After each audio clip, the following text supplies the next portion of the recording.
hoy al último taller de este año, de este ciclo educativo de cocina fácil para personas que tengan alguna patología. En este caso vamos a hablar de la cocina para un paciente que tiene el trastorno de colesterol o el trastorno de triglicéridos.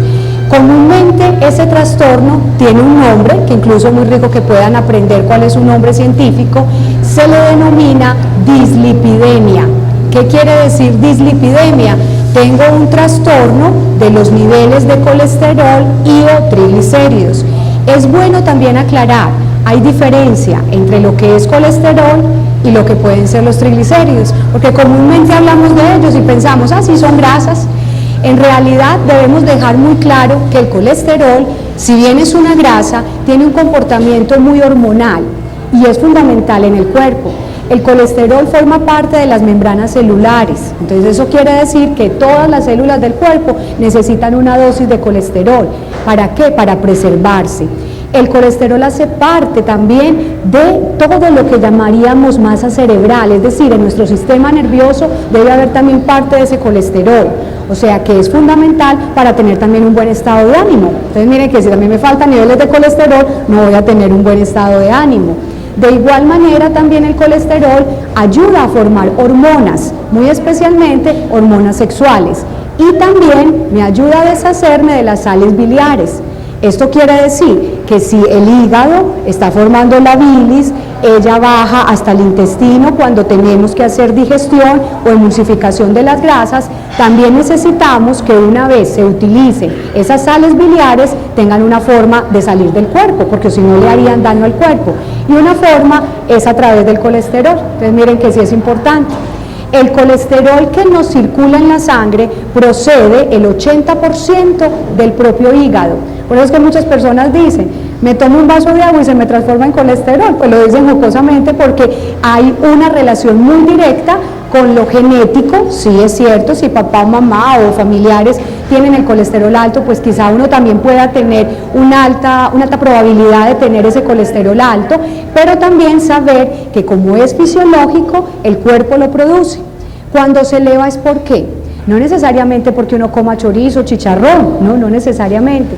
Ese colesterol se puede elevar en primera medida porque tenemos alguna alteración que puede venir de ese hígado, es decir, produzco más de lo que necesito de colesterol, estoy mandando a los tejidos más colesterol del que necesitan y por supuesto pues si no lo están usando adecuadamente o les está sobrando, en la sangre está quedando un remanente o está quedando una cantidad elevada. O bien mandamos el colesterol a las células y los tejidos no lo están devolviendo en el momento en que lo deben devolver. Es decir, del hígado sale, pero al hígado debe regresar ese colesterol. ¿Sí? Entonces podemos tener alguna falla, o bien sea en la entrega, o bien sea cuando ya se devuelve. ¿Y qué pasa entonces cuando ese colesterol sube y sube y sube en la sangre? Tenemos el riesgo de formar ateromas, es decir, una formación de placas que es producto de ese colesterol unido a otras sustancias, pueden ser plaquetas, pueden ser toxinas y otro tipo de sustancias que van a hacer que esas arterias puedan taponarse, literalmente como cuando uno dice, por el tubo del agua va pasando el agua y fluye normalmente, pero si hay algún taquito en esa tubería, ¿qué pasa? Pues no puede pasar, ¿cierto? No puede pasar. Entonces el problema no es solamente que forme esa placa, sino que esa placa crezca y en algún momento se desprenda una pequeña cantidad de esa placa y ya viaja como si fuera un trombo y puede llegar a órganos vitales, por ejemplo al cerebro, por ejemplo a las mismas arterias coronarias, y ahí es donde puede generar el riesgo de un infarto, ¿sí? Entonces el colesterol, nos queda muy claro, proviene del hígado, viene también otra parte de la dieta, viene por línea genética, a veces también podemos tener secundariamente elevación de colesterol, algunos medicamentos pueden provocar ese aumento, algunas enfermedades también pueden provocar ese aumento o esa predisposición, entonces miremos que no necesariamente es la dieta. Por otra parte, los triglicéridos son paquetes de grasa. Entonces, su nombre dice tri, ¿qué quiere decir tri? Tri, 3 veces, y gliceroles es una forma de presentar la grasa, una grasa muy sencilla, muy básica, Se forman esos paquetes de 3, reciben el nombre de triglicéridos, pero ellos sí vienen más de lo que uno come. Casi uno pudiera decir que los triglicéridos son como el espejo de la dieta, cuando el colesterol no necesariamente es el espejo de la dieta. ¿Y de dónde proviene? No solamente es porque yo coma grasa, de todas formas cualquier exceso, cuando decimos exceso, es que yo puedo comer azúcar en exceso, panela en exceso, harinas en exceso, frutas en exceso, la misma carne, así sea el pollo, el pescado en exceso, y se me pueden transformar en remanentes. ¿Remanentes de qué? De energía. Y la energía que no se consume se forma en grasa. De ahí es donde alimento más esos triglicéridos. Pueden también subir por abuso del alcohol, principalmente.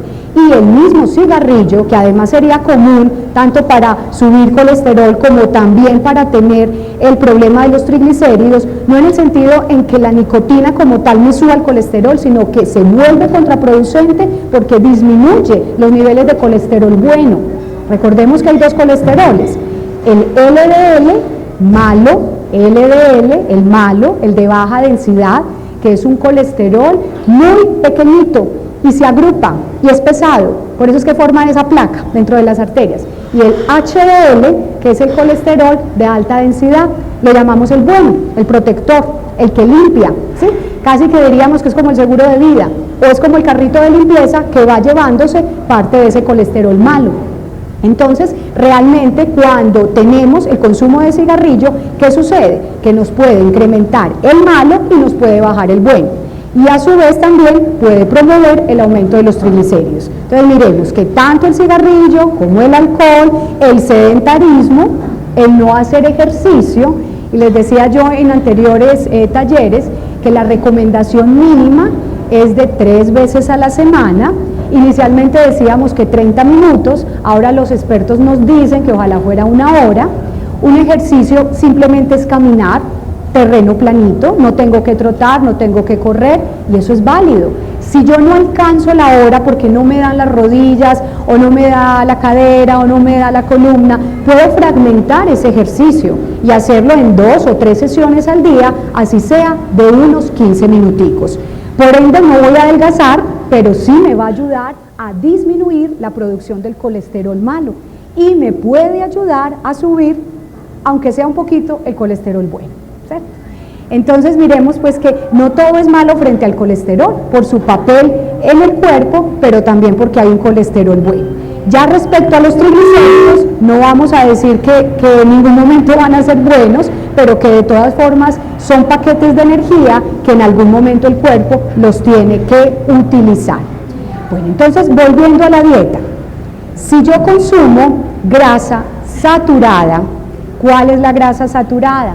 La grasa que proviene de los animales, especialmente de lo que está en la piel, o sea en el pellejo, la grasa que está junto a los huesos, o sea que cuando yo como cortes que tienen huesos, como alitas, costilla, espinazo, estoy consumiendo mucha más grasa y más colesterol.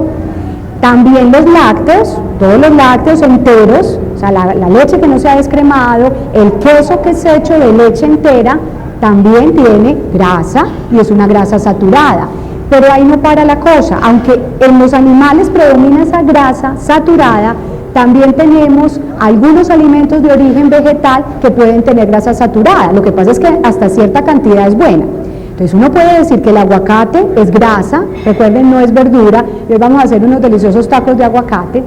Entonces es una grasa sí, es buena sí, pero también puede tener una fracción de grasa saturada. Lo que pasa es que si va en equilibrio la grasa saturada frente a la grasa insaturada, que ya es una grasa de fácil digestión, pues no vamos a tener el riesgo, ¿cierto?, de taponar esas arterias.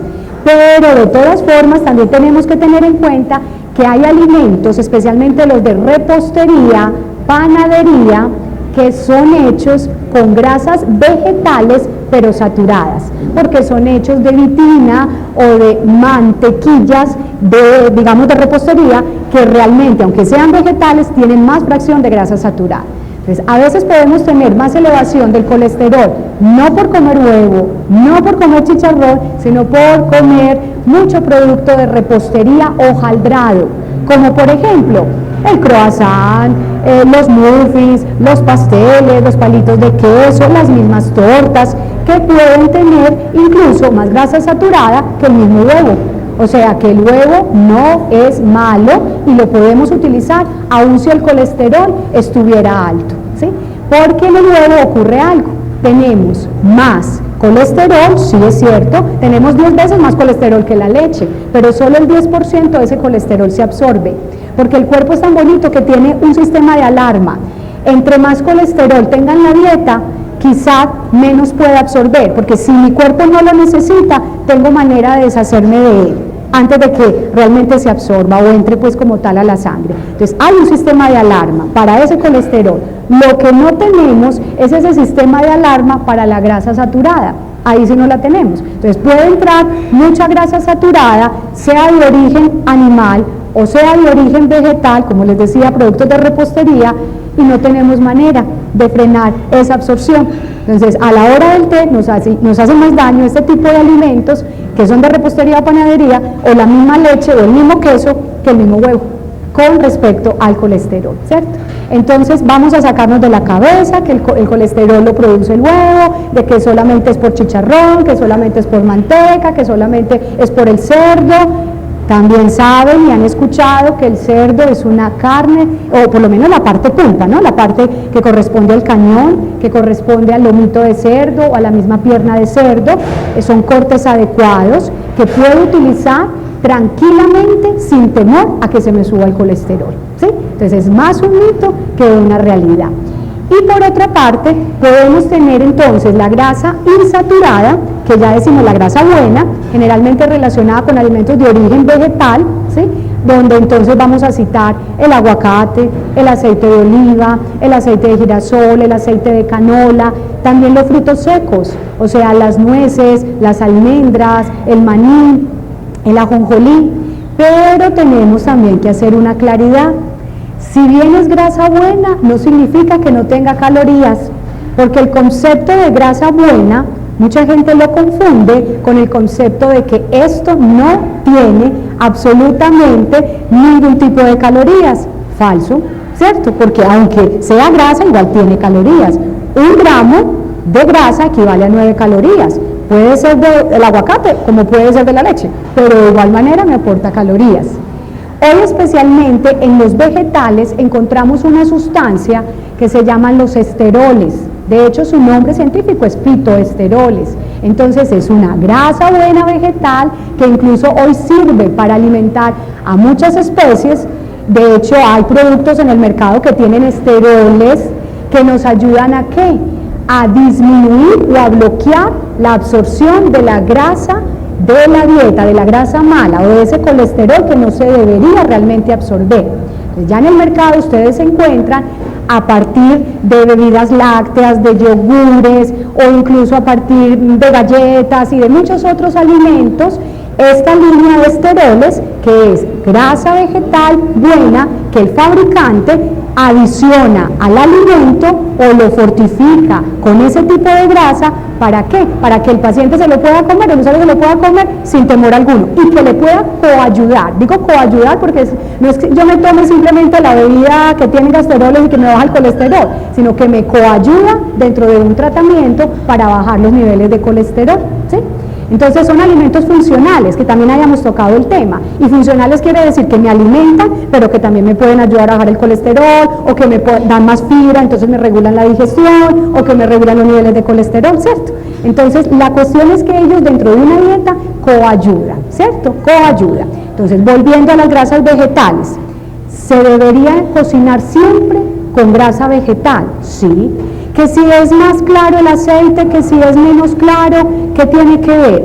Hoy día tenemos que decir todo lo contrario, con respecto a lo que decíamos hace 10 años. Elija el aceite más claro.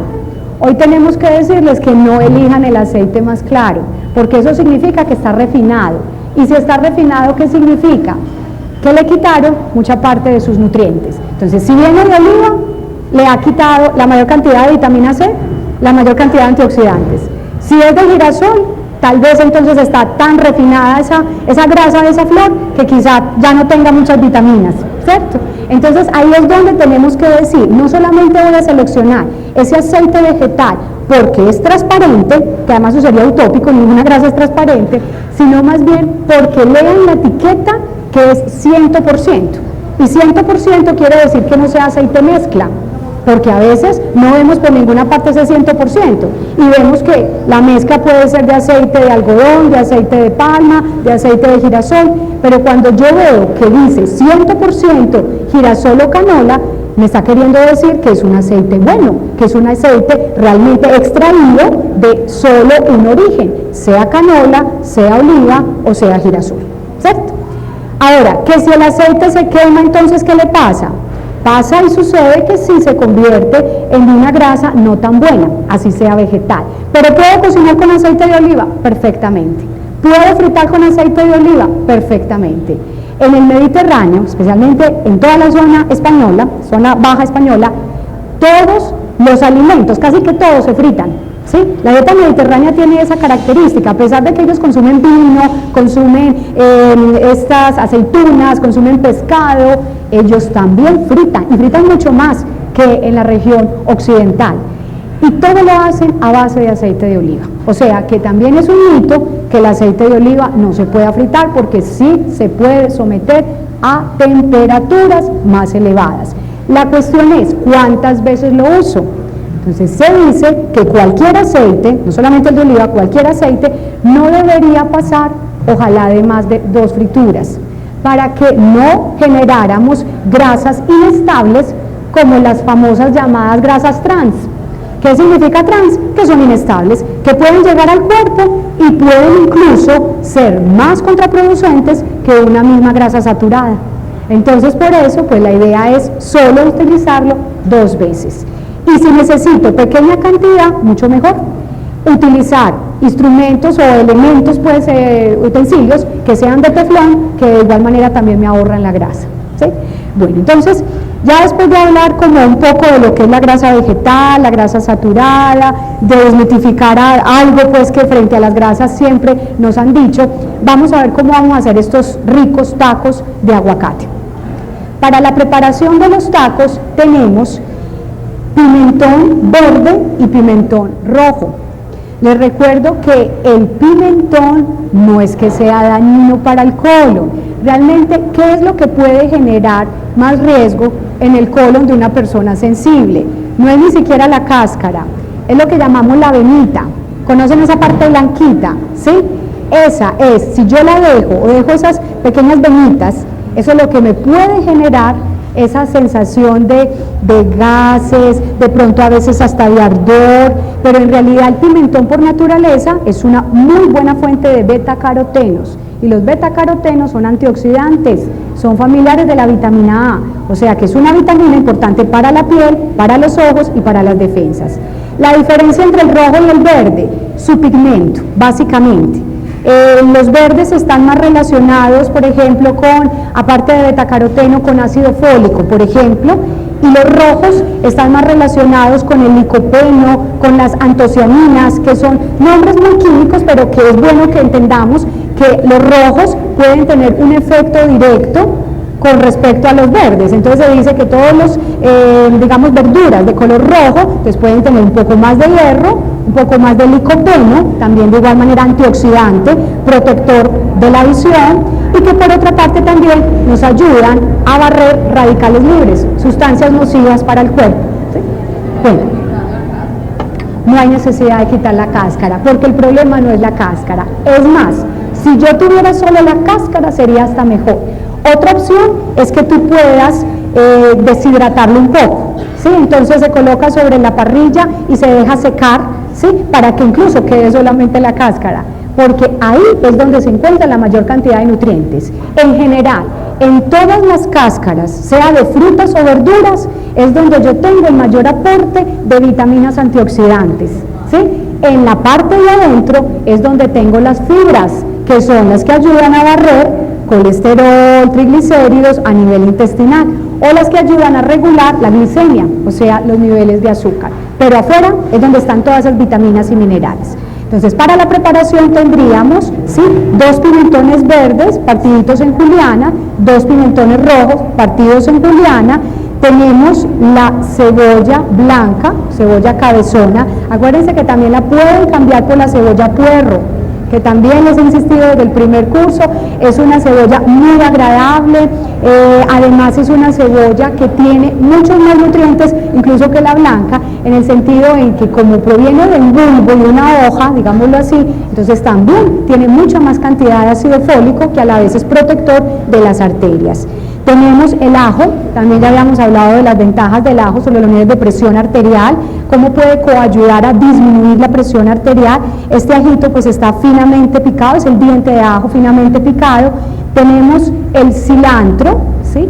En el cilantro, ¿qué encontramos? Encontramos sabor, encontramos además un muy buen acompañante, además es propio de nuestra cocina, pero es precisamente lo que va a evitar que yo use sal, porque si yo uso cilantro, quizás si no me gusta el cilantro puedo usar albahaca, puedo usar laurel, puedo usar tomillo, como les decía yo, y no tengo necesidad de usar sal, porque le da un muy buen sabor a las comidas, a los alimentos, y también ácido fólico tiene, hacer una hoja, también es antioxidante y también anticancerígeno. Tenemos también una salsa de tomate, pero no es la salsa de tomate fruco, no, es una salsa que vamos a preparar. Esa salsa la vamos a preparar a base de tomate rojo. Especialmente para preparar salsas, el tomate más adecuado es el tomate larga vida, bien rojito, ¿sí? Tenemos ahí más vitamina A, ¿sí? Y también lo que les decía ahora, las antocianinas, los taninos y todas estas sustancias que además se parecen mucho como a lo que tiene el vino tinto o a lo que tiene la uva, ¿sí?, que tiene también un poder de que las arterias permanezcan un poco más limpias. Entonces, para esa salsa lo que vamos a hacer es tomar una taza de tomate bien picadito, y esa salsa va a tener, acá ya está preparada lógicamente, pero ¿qué tiene esta salsa? Esta salsa lleva el tomate, lleva otro poco más de cebolla, ya no puede ser una taza completa sino un tercio de taza, lleva también una cucharadita de lima, o también puede ser de limón, si no tenemos lima en la casa, entonces limón perfectamente, y podemos también reforzar con otro poco más de cilantro para que le dé sabor. Entonces, ¿cómo queda esto? Queda prácticamente como en una papilla, digámoslo así. Si quieres puedes macerarlo o simplemente dejar el tomate así como tal. ¿Qué hago con esta mezcla? O sea, cuando yo mezclo la cebolla, mezclo el tomate, mezclo el cilantro, ¿sí?, y estoy mezclando también el jugo de limón, el jugo de la lima, lo voy a llevar a la nevera. ¿Para qué? Para que no se me oxide el tomate, ¿cierto? Entonces lo voy a reservar en la nevera mientras que ya estoy trabajando parte del relleno de esos tacos. ¿Qué tengo entonces que hacer con todos estos elementos? Ah, bueno, se me olvidaba, y el alimento estrella, que en este caso sería el aguacate maduro, ¿sí? Porque pues, lógicamente está verde, no va a dar un buen sabor.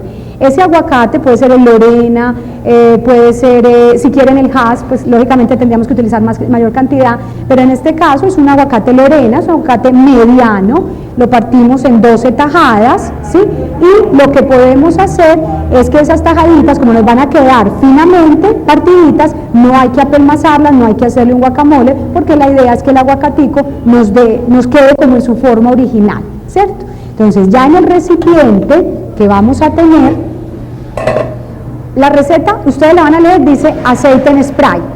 ¿Qué ventaja tiene el aceite en spray? Bueno, que también es otra pregunta, porque hay gente que va al mercado y mira dónde están los aceites y encuentran spray de aceite. Entonces la gente pregunta, ¿eso es aceite? En realidad sí es una grasa, pero es un reemplazante graso que no tiene calorías. Entonces humecta tal cual como si fuera un aceite, pero en realidad no aporta calorías. Entonces generalmente es muy utilizado por personas que hacen dietas de reducción de peso, ¿sí? Personas que se quieren cuidar mucho y en realidad no quieren añadirle más grasa al alimento, entonces usan el spray de aceite.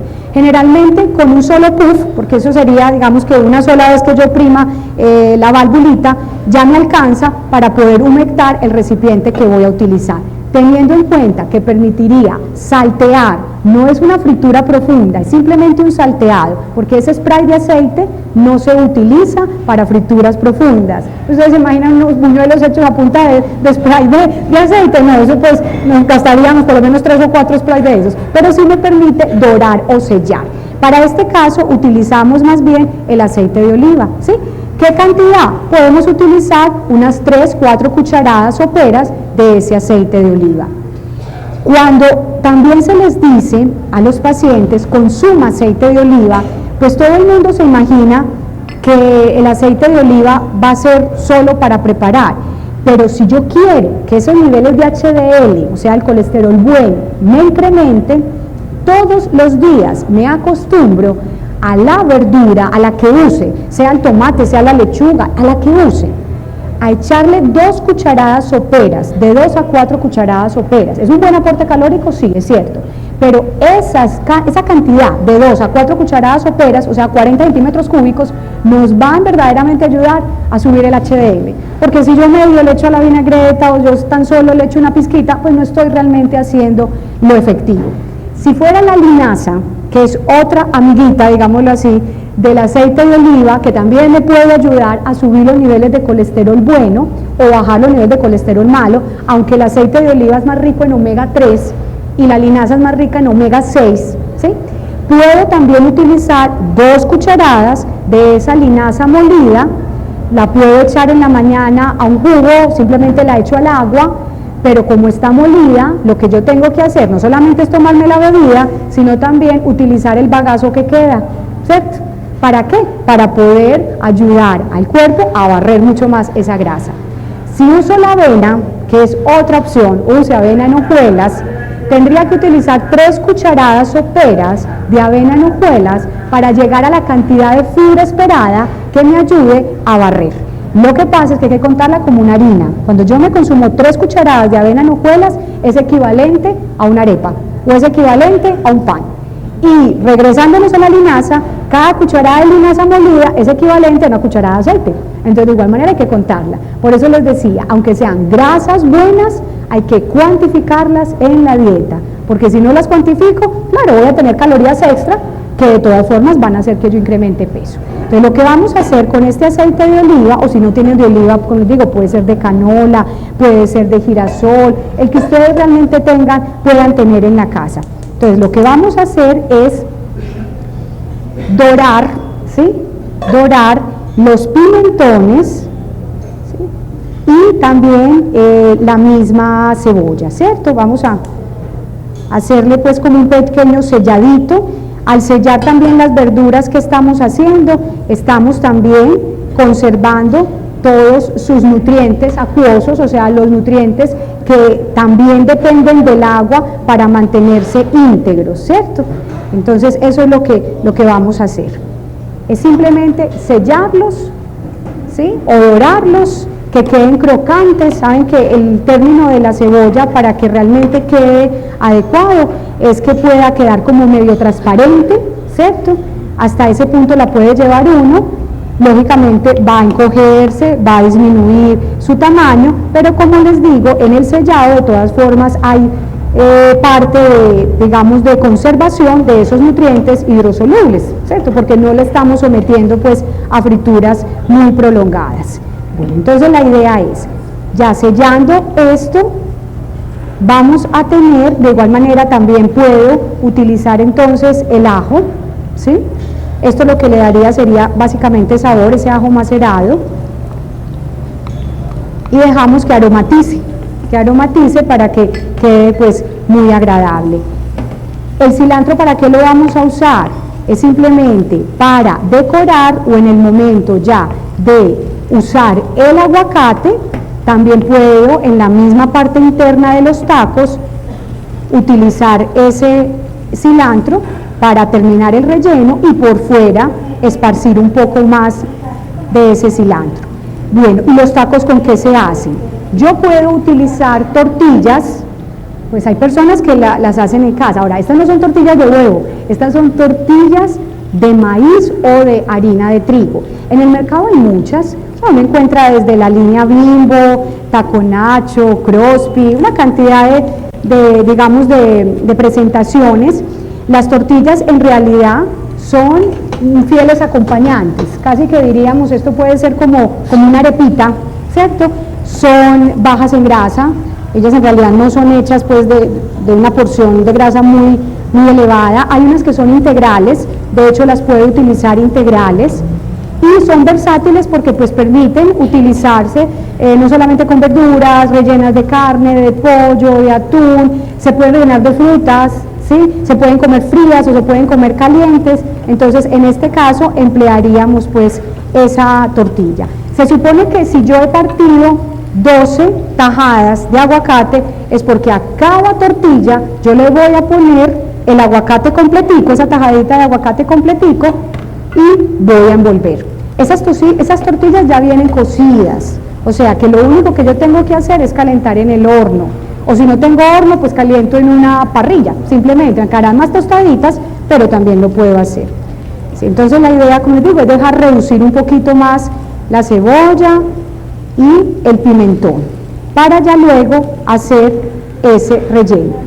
Acuérdense que la salsa de tomate o la mezcla de tomate estaba en el refrigerador, ¿sí? No la vamos a echar acá, porque si la echamos acá, ¿qué va a pasar? Se nos va a volver amarga, se va a oxidar, tampoco le vamos a echar el aguacate a esto, no le podemos echar tampoco el cilantro directamente, porque entonces ahí sí tomaría un sabor amargo y la idea es no llegar a producir un sabor desagradable.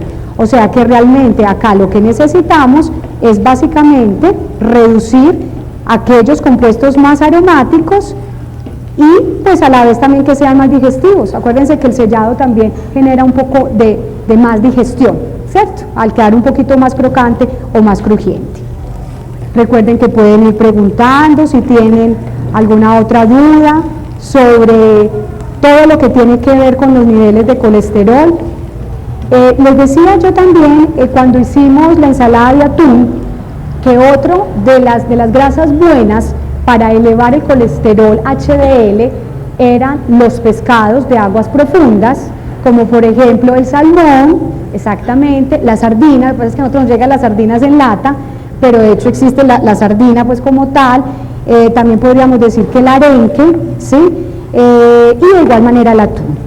Hoy día la industria alimenticia se preocupa mucho porque el alimento pues no le provoque daño al cuerpo, y les decía yo que así fuera un atún en lata, perfectamente se podría utilizar. La mitad de esa lata equivale a una porción de proteína, una porción de carne, y si miramos los niveles de sodio, nunca van a superar el 10%. Cuando les decía cómo analizar si realmente el producto era alto en sal o no.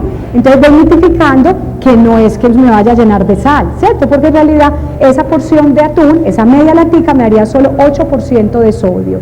Y lo mismo puedo decir para la grasa. Cuando yo también miro la grasa saturada, la idea es que no pase, ojalá, del 10% por porción para poder considerar que es un alimento que no es alto en grasa saturada. Pues en realidad en la piel hay también parte de ese omega 3. Lo que pasa es que si comiéramos la piel, también comeríamos colesterol, ¿sí? Entonces en realidad lo que se le recomienda al paciente es que ojalá fuera más su carne, ¿sí? El filete como tal de la trucha, ¿sí? O si vas a comer esa piel, entonces la idea es que en ese plato no tengas otra fuente de colesterol. Es decir, si tú vas a comer la trucha es porque no vas a usar crema de leche, o sea, no la vas a gratinar, o no vas a usar queso, porque entonces ahí sí vas a tener más colesterol, ¿cierto?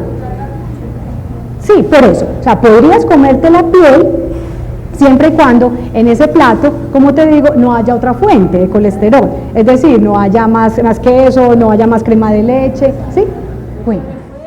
La sal dietética te sirve cuando eres hipertenso, siempre y cuando no tengas daño renal, ¿cierto? Porque la sal dietética tiene un reemplazo de sodio por potasio. Entonces pudiéramos decir que la sal dietética es una sal de potasio. Entonces si no tienes problema de riñón, puedes usar la sal dietética, ¿sí?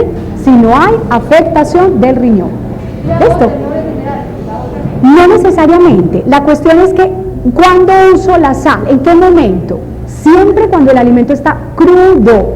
Nunca llevo la sal a la mesa y nunca utilizo salero en mesa. Es que de todas formas uno lo ve ahí y tiene la tentación de utilizarlo. Entonces la idea es que en lo posible utilice la sal cuando estoy cocinando, el alimento está crudo, ¿sí? Pero de todas formas sí se necesita la sal. El sodio también hace que el corazón funcione, que el corazón pueda bombear. El sodio también es necesario para que haya todo el recambio celular dentro del músculo y nos podamos mover. Y de todas formas también el sistema nervioso necesita mucha parte de ese sodio para poder hacer esa transmisión, hacer los cambios celulares, la repolarización celular, o sea que es necesario también. Lo que pasa es que cuando ya adiciono sal, cuando el alimento está cocido, ahí ya no se usa, es cuando el alimento está crudo, ¿cierto? Cuando realmente el alimento está crudo. Muy bien. Puede que realmente su hígado esté funcionando bien, ¿sí? En realidad no haya pues excesos en la producción, sus tejidos lo están devolviendo adecuadamente.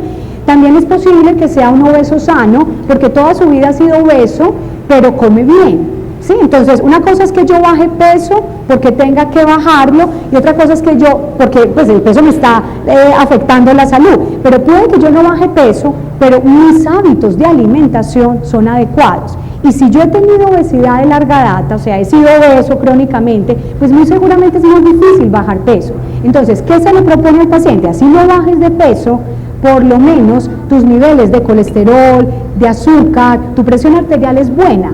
Se hace una especie de adaptación. En Europa sucede eso. Hay mucha gente obesa, pero es obeso sano, porque ya ellos tuvieron el boom de la obesidad hace más o menos 30, 40 años, llegaron a adaptarse, se concientizaron de que definitivamente tenían que comer bien, así no bajaran peso, y hoy son obesos y siguen siendo obesos, pero están sanos. Entonces no necesariamente porque yo sea gordita tengo que tener el colesterol alto. Igual hay personas delgadas, muy delgadas, hasta de bajo peso conozco, con colesterol o triglicéridos muy altos que vienen por genética, que pueden venir también secundario a cualquier tratamiento medicamentoso, como les decía, a cualquier otra enfermedad adyacente que haya tenido, o sea, tuve un antecedente de cualquier otro tipo de enfermedad, una enfermedad hormonal, de hecho, pues también cuando se está abusando de los esteroides, generalmente voy a tener más riesgo de que se me suba la unidad de colesterol, ¿sí? Cuando tengo desórdenes tiroideos, puede que me tome el medicamento de la tiroides, sí, muy bien, pero per se el hipotiroidismo genera trastornos en los niveles de colesterol, ¿sí? Entonces fíjate que por eso es tan cambiante, y al tener un comportamiento muy hormonal el colesterol depende de lo que esté sucediendo en ese momento en el cuerpo, porque las hormonas ojalá todos los días trabajaran de la misma manera. Hay situaciones donde esas hormonas van a trabajar de una manera X o Y, ¿cierto? Entonces esa puede ser la comparación. Si tú haces un aumento súbito, probablemente sí. Si haces un aumento súbito. ¿Y qué es un aumento súbito? Yo en cuestión de un mes me aumenté 10% del peso que tenía. Por decir algo, pesaba 60 y en un mes me aumenté 6 kilos. Al son de nada. Bueno, o pudo haber sido por malos hábitos, ¿cierto? Entonces, cuando yo aumento súbitamente, estoy fatigando mucho más todas las células, dentro de ellas las células del hígado, por supuesto.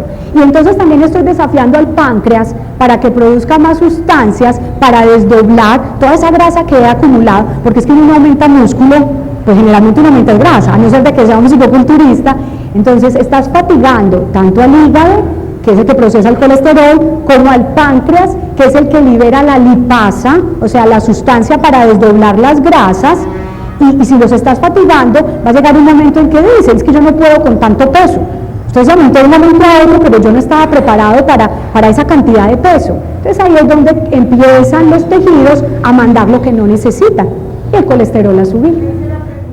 Después de que uno soluciona el problema, y el problema era ser fumador, aparecen los otros problemas, quizás sí, porque muchas veces sí enmascaramos el problema debido a que a veces suele suceder, si uno analiza el comportamiento de un fumador, es que yo no comía bien, como fumaba no me daba hambre, hacía ayunos y no había problema porque el cigarrillo me mitigaba el ayuno. Entonces fíjate que también estuviste de alguna manera enmascarando durante mucho tiempo situaciones adversas que cuando ya te empiezas a desintoxicar es que tu cuerpo te las revela, ¿sí? Y el cuerpo no se queda con nada, pasa facturas. Cualquier exceso de lo que sea, el cuerpo lo cobra. Entonces ahí es donde empieza a denotarse el incremento del colesterol, el incremento del azúcar, ¿sí? Realmente, como te digo, a ver, una vez yo haga aumentos de peso súbito, ¿qué suele suceder? Suele suceder que cuando yo hago aumentos de peso súbito, me dediqué a fabricar de manera acelerada, ¿sí? De manera acelerada, una cantidad de células grasas o adipocitos, ¿cierto? Y esos adipocitos van a quedar para el resto de la vida, ¿cierto? Lo que sucede es que esas células se pueden llenar o se pueden vaciar en cualquier momento.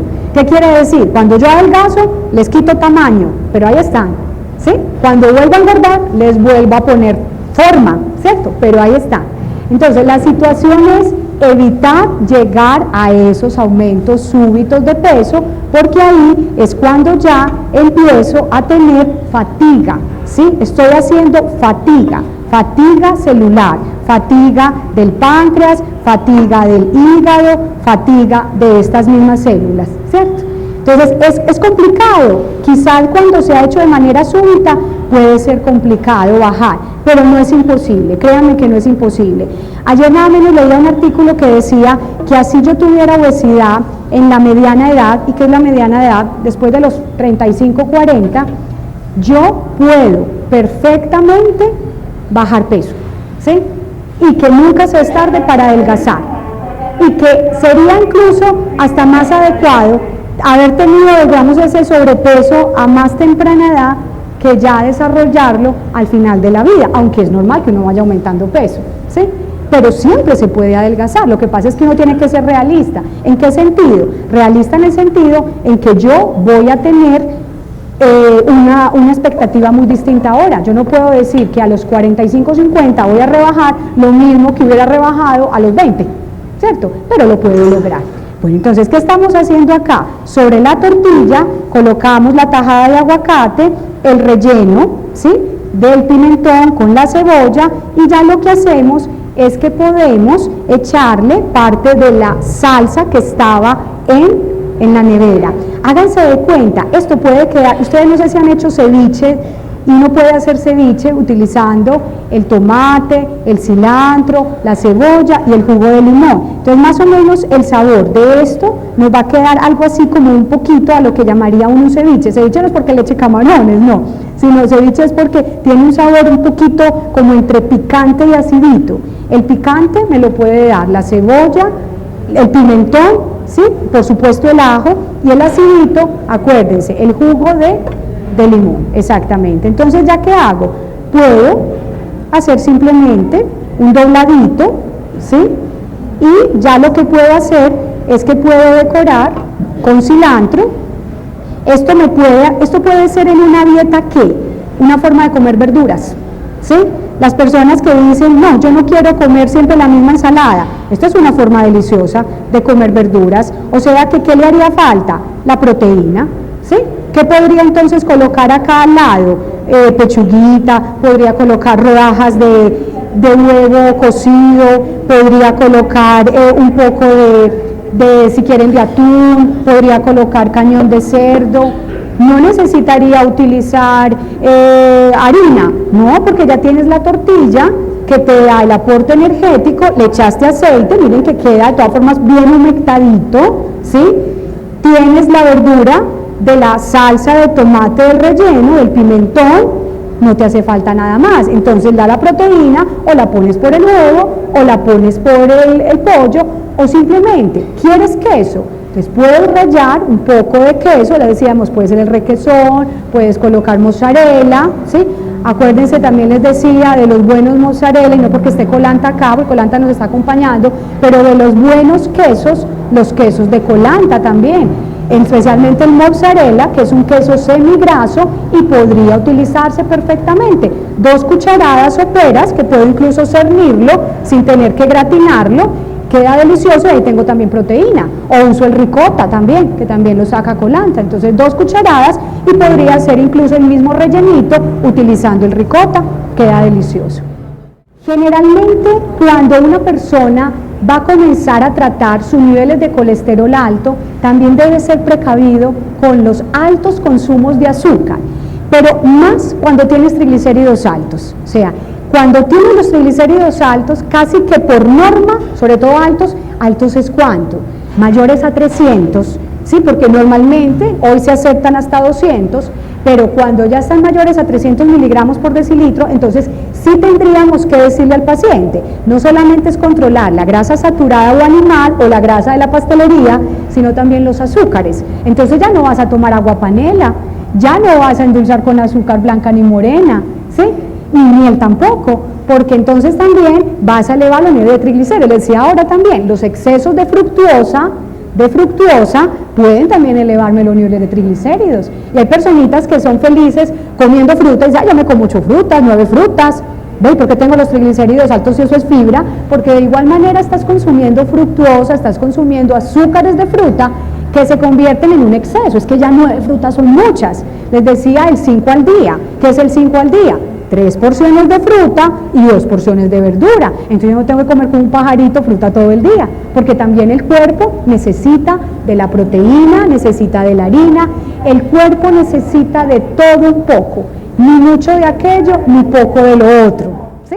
Los camarones y los langostinos vienen del mar, ¿cierto? Y uno dirá, entonces todo lo del mar es bueno, no necesariamente. Los camarones y los langostinos son, de alguna manera los podríamos decir como las vísceras del mar, así como cuando les decimos al paciente que tiene colesterol alto, evita menudencias, así sean de pollo, evita vísceras, es decir, el hígado, la pajarilla, ¿sí? El bofe, el vaso, cualquiera de estas otras, también debes evitar el consumo elevado de mariscos. Bueno, además que tampoco es nuestra cultura y son muy costosos por demás, pero cuando comes langostino y comes camarón, estás comiendo alrededor de la mitad del colesterol que te da el hígado de res. O sea, mientras que 100 gramos de hígado de res, y 100 gramos es más o menos como la palmita de la mano, te dan aproximadamente 373 miligramos de colesterol, el huevo da 200. Los mariscos, hablemos de la cantidad de mariscos, 6 langostinos, te están dando aproximadamente unos 135 miligramos de colesterol, y los camarones incluso te dan más, porque en el camarón ya la porción son más o menos 13 camarones, te pueden dar hasta 158, 160 miligramos de colesterol. Entonces fíjate que es como haberse comido medio hígado. Entonces también tienes que ser cauteloso si tienes el gusto por el camarón o el langostino. Sí hay que comer atún, sí hay que comer filetes de róbalo o filetes en general, no hay que comer cabeza de pescado, posta de pescado, porque tiene hueso, y donde hay más hueso, hay más colesterol, ¿cierto? Esa sería la idea. O sea, en lo posible, no solamente es quitar la piel, sino evitar los cortes con hueso. Cuando tú tomas lovastatina o atorvastatina o simvastatina, es una parte del tratamiento, pero diríamos que el tratamiento es de 3, es una triada: medicamento, dieta y ejercicio. Si uno pudiera decir el 100% de la tarea, ¿cómo la dividimos? Diríamos que el medicamento puede ayudarte hasta un 35% de la tarea, queda todavía otro 65%, entonces ¿qué tengo que hacer? El ejercicio, más poderoso todavía que el medicamento, hasta un 40-45% sobre esa tarea que tengo que hacer. Y la dieta puede tener un 25%, ¿sí? Entonces fíjate que es una sumatoria de 3, dieta, ejercicio y medicamento, porque de lo contrario, sí, no tengo el efecto deseado y le puedo quedar tomando lovastatina toda la vida, ¿sí? Y seguramente no bajará. Ahora, cuando yo tomo lovastatina, tengo que hacerme periódicamente los exámenes de colesterol, entonces se dice siquiera 2 veces al año, usando la lovastatina que se toma en la noche. La lovastatina idealmente es en la noche, porque es el momento en el cual el hígado está resintetizando ese colesterol, o sea, lo está recibiendo para volverlo a mandar, ¿cierto? Entonces es ahí donde se debe tomar en la noche, pero si esos exámenes no registran cambios significativos, tu especialista te debe cambiar de molécula, porque no a todo el mundo las estatinas le funcionan. Entonces hay otras moléculas, hay fibratos, hay colestiramina, hay muchas otras moléculas que se pueden utilizar. Entonces mira, es porque se juntan dos, ¿sí? Grasa y colesterol, lógicamente. Entonces, si yo tengo, a diferencia del huevo, ¿sí? Comparemos el huevo, específicamente porque el tema era el huevo. Aunque el huevo tiene y puede tener el colesterol mayor a un camarón, la grasa saturada del huevo es nula, es muy poca, porque la gallina ¿de qué se alimenta? De granos. Entonces, en el huevo hay realmente más grasa buena, insaturada que saturada. En el camarón, aunque haya mucho colesterol, también puede haber omega 3, es cierto, pero también hay grasa saturada, ¿sí? Entonces, precisamente como hay una combinación del uno y del otro, preferimos más bien que no sea de consumo habitual, ¿sí? Y también recuerda el riesgo que puede haber de contaminación. O sea, en realidad nosotros no somos zona costera, entonces generalmente nos llega congelado, no habría cosa más rica y más nutritiva que comer un pescado fresco. Lastimosamente nos toca comerlo congelado, ¿sí? Cuando el problema es genético, entonces, en primera instancia son las estatinas, ¿sí? Ahora, que si es genético, entonces yo tendré que acostumbrarme al medicamento. Se dice que sí, realmente, pero es más el beneficio que el perjuicio, porque también entonces la gente empieza a decir, ay, pero es que si me tomo la lovastatina me va a dañar el riñón, me va a dañar el hígado. No, eso no es cierto. Si hay dosis muy altas, son más de 80 miligramos al día, o sea, tendrás que consumirte más de 4 lovastatinas al día, ¿sí? El daño sí puede ser para el músculo, porque puedes generar miopatías, ¿sí? Dolores musculares, daño en las células musculares, pero a dosis exageradas. Generalmente los especialistas no las mandan, ya eso está reevaluado. Entonces hay que poner medicamentos más potentes que esa misma lovastatina, siendo la lovastatina muy buena. Entonces de por vida me tocará, casi que sí. O sea, uno dice que en el momento en que uno diagnostica la dislipidemia, podría tener como un tiempo de adaptación y decirle al paciente, vamos a ensayar, vamos a darnos 3 meses, vas a hacer dieta, vas a hacer ejercicio y todavía no vamos a incluir medicamento, porque hay mucha gente joven que ya sufre del colesterol alto. Tienes una patología que aunque recibas tu medicamento para la tiroides, esa sola patología por sí solita trastorna el metabolismo del colesterol. Entonces uno da el chancecito, 3 mesecitos, volvemos a hacernos la evaluación, definitivamente sigue saliendo el colesterol alto. Ahora, ¿qué es lo que uno mira también en el examen? No solamente es el colesterol total, hay que mirar cuánto es el malo, Por eso, siempre cuando nos hagan el examen o el perfil lipídico, que así se llama, debemos pedirlo completo. ¿Y qué es completo? El colesterol total, el HDL, los triglicéridos. Con estos 3 se puede calcular el LDL, que es el malo, aunque hay algunos médicos que les gusta pedirlo medido en sangre, eso se llama LDL enzimático, pero yo con estos 3, colesterol total, HDL y los triglicéridos, puedo sacar la fracción mala. Me voy a fijar en el malo. El LDL, idealmente para hacer prevención cardiovascular, debe estar en 130 o menos. Se puede ir a 160, el LDL, el malo, ¿no? Pero siempre y cuando no haya otros antecedentes de riesgo en el paciente. Más de 160 ya hay que dar una oportunidad de los 3 meses, mirar si los cambios en el estilo de vida mejoran ese colesterol y si definitivamente no, hay que poner medicamento. A partir de un LDL mayor a 160. Y hay que mirar de dónde viene la persona, si es familia que se ha infartado antes de los 55 años, si es hombre, si es mujer. Recuerden que las mujeres antes de la menopausia tenemos más protección cardiovascular, pero después de la menopausia tenemos más riesgo que los hombres de infartarnos, ¿sí? Porque los estrógenos nos estaban protegiendo, ¿sí? El malo ideal 130 como máximo, 100 a 130. Incluso en paciente diabético se dice que ojalá esté en 100 o menos de 100.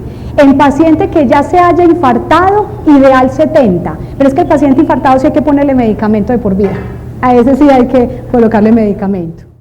Mira, tú perfectamente puedes consumir un tarrito de Benecol todos los días lo puedes hacer. Esa es incluso la recomendación que nos hace Colanta, son 2 gramos de esteroles que se ha demostrado pueden ayudar a disminuir dislipidemias leves. O sea, yo no voy a decir que tiene el colesterol en 300 o 250 va a bajar a punta de Benecol, pero sí puede ayudar, puede coayudar en esas dislipidemias incipientes. Benecol es el nombre que recibe la mezcla de esteroles que patentaron, es realmente una patente importada, y entonces es un yogur con Benecol, que son los esteroles, ¿cierto? O sea, esa es la marca que le pusieron a los esteroles. Entonces es grasa buena para disminuir la absorción del colesterol malo, ¿sí? No, no es malo para los riñones, los esteroles no dañan los riñones. Es como si dijéramos que el aguacate daña los riñones, es una grasa buena, ¿sí? Es una grasa buena. Cuando el hígado está graso, tener un síntoma claro, no te lo podría decir a ciencia cierta porque de todas formas la esteatosis hepática, o sea, el engrasamiento del hígado, no necesariamente se somatiza. ¿Cómo me doy cuenta yo? Generalmente es porque me hacen un examen de laboratorio y me encuentran dos enzimas hepáticas altas, especialmente la ALT o la AST, cualquiera de ellas. Especialmente la ALT es la que se relaciona más con la hinchazón del hígado. No necesariamente porque yo sea gordita tengo que tener el hígado graso, pero generalmente personas con sobrepeso tienen hígado graso, porque si su grasa se localiza a nivel central o a nivel visceral, esa grasa cuando no cabe adentro empieza a infiltrarse en el hígado. Entonces el hígado se envuelve en grasa, pero hay personas delgadas que tienen un hígado graso. Muy probablemente personas que han tenido trastorno del colesterol desde muy temprana edad, y puede que sean delgadas, pero su hígado se va engrasando. ¿Por qué? Por lo que te decía, la fatiga que le estás generando al producir tanto y tanto colesterol. ¿Cómo hago yo para desengrasar el hígado? No hay una pastilla que la desengrase, no. Lo que hago es hacer ejercicio así sea delgado y tener una dieta saludable con antioxidantes, o sea, frutas, verduras y mayor cantidad de grasa buena o de grasa monoinsaturada. Acuérdate que la leche descremada quiere decir sin crema o baja en crema, baja en grasa, y deslactosada quiere decir que la lactosa la desdoblaron en 2 azúcares. Si yo tengo problemas de colon, pero además de colesterol alto, sobrepeso, puedo utilizar deslactosada y descremada. Pero es que yo no tengo problemas de colon, solamente tengo el colesterol alto, puedo utilizar leche descremada. Puedo utilizar leche descremada sin tener que ser deslactosada, si es que el colon me está funcionando bien. La verdad es que cuando hay una dislipidemia severa, es decir, niveles de colesterol LDL mayores a 190, tiene que ser descremada, porque la diferencia es muy notoria. Cuando tú utilizas la leche entera, tienes por la porción, que son más o menos 6 onzas, 180 centímetros cúbicos, 6.5 gramos de grasa. Cuando la tienes semidescremada, tienes alrededor de 3.5 gramos de grasa, pero cuando la tienes descremada, tienes 0.5 gramos de grasa. Entonces mira cómo va bajando. Igual tiene calcio, igual está fortificada, igual tiene proteína. ¿Cuál sería la única diferencia? No tiene vitamina D, porque al descremarla, la vitamina D se va, porque ella es liposoluble, necesita de la grasa. Entonces, ¿qué tengo que hacer? Tomar el solecito. 15 minutos diarios para que esa vitamina D se sintetice en la piel, ¿sí? Básicamente. Depende, si está desgrasada, me podría servir porque la leche de soya tiene toda la grasa de la soya. Entonces, en realidad, pues si me dice que es desgrasada, podría realmente servirme. Pero si no es desgrasada, hazte de cuenta que estás utilizando el aceite de un grano grasoso. Realmente eso es lo que estás consumiendo. Pues personalmente, no solamente personalmente, sino porque los estudios lo demuestran, no es la leche de soya la que baja el colesterol, es la proteína aislada de soya.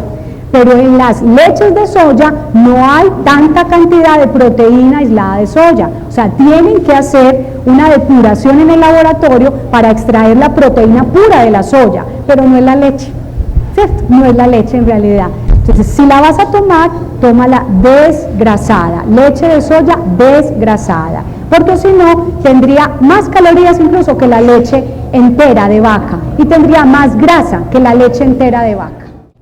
Esa leche de soya para bajar el colesterol no te va a servir, no te va a servir. Y acuérdate que las leguminosas tienen algunas proteínas, ¿sí?, que son incompletas. Entonces no sería una leche de la misma calidad que una leche de mamífero, o sea, que una leche de vaca o una leche de cabra o cualquier otra leche. Y por el contrario, tiene también unas sustancias antinutricionales, las saponinas, se llaman así, y pueden disminuir la absorción del mismo calcio. Entonces no es lo ideal, la verdad. O sea, sí se puso de moda que la leche de soya servía para el colesterol, que era para la menopausia, pero es que no nos dijeron cuál era la parte de la soya. Y la parte de la soya son o los fitoestrógenos, que tienen que ser extraídos de la soya, o la proteína aislada de soya, pero no es su leche. Bueno, listo, entonces vamos, sí, ahorita de pronto pueden abordar, yo sé que son muchas preguntas, pero también el espacio, o sea, ya llevamos más de una hora, son muchas las inquietudes, se pueden abordar. Ya para ir terminando, este es el cuarto taller que hacemos este año, como les dije, la idea es seguir el año entrante, una vez al mes, muy importante, no se me lleven esos formaticos porque ahí está la información con la que vamos a seguir haciendo estos talleres. Vamos a hacer algo para que ahora no tengamos de pronto como mucho enredo. Hoy nos está acompañando Colanta con unos productos muy apropiados para lo que se estaba trabajando en este momento en el taller. Entonces hay como dos espacios. Con el chef, aquí a mi derecha, que ustedes ya lo han visto, él es el chef de Sodexo, que son quienes nos están apoyando en estos talleres. Allá está la degustación de lo que se preparó hoy, para que vean lo fácil y lo rico que quedó. Y al lado izquierdo está un stand de Colanta donde les van a entregar unos productos y una información adicional. Entonces podemos empezar los de este lado pasando allá, los de este lado a Colanta y después intercambiamos. Muchísimas gracias por la atención y una feliz Navidad y un feliz año.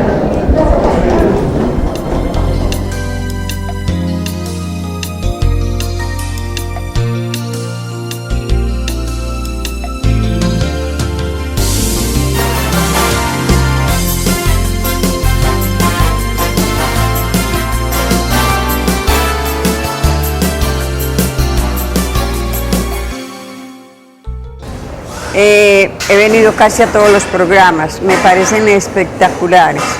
Ojalá nadie nos perdiéramos estos programas tan saludables, tan buenos, tan especiales. Y ¿qué le digo yo?